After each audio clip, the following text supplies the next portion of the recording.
అందరికీ నమస్కారం. ముందుగా అందరికీ ఉగాది శుభాకాంక్షలు. ఉగాది అంటే కొత్త యుగం ప్రారంభం అని అర్థం. హిందూ చాంద్రమాన క్యాలెండర్ ప్రకారం చైత్రమాసం మొదటి రోజున మన తెలుగు ప్రజలు అందరూ నూతన సంవత్సరంగా భావించి ఉగాది పండుగను జరుపుకుంటాము. పురాణాల ప్రకారం బ్రహ్మదేవుడు చైత్ర శుక్లపక్ష పాడ్యమి నాడు సృష్టిని ప్రారంభించాడని, అదేవిధంగా 6 ఋతువులలో ఒకటైనటువంటి వసంత ఋతువు కూడా ఈ రోజే ఆరంభమని నమ్ముతారు. ఈ రోజున మనం మన ఇల్లును శుభ్రపరచుకుని కొత్త దుస్తులు ధరించి ఉగాది పచ్చడి, ఇతర వంటకాలు చేసి పూజలు చేస్తాము.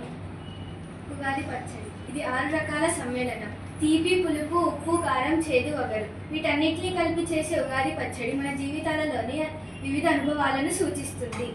ఉగాది పండుగ నూతన సంవత్సరాలకి ప్రారంభం, వసంత ఋతువుల ఆరంభం మరియు సృష్టి ప్రారంభం అని నమ్ముతారు.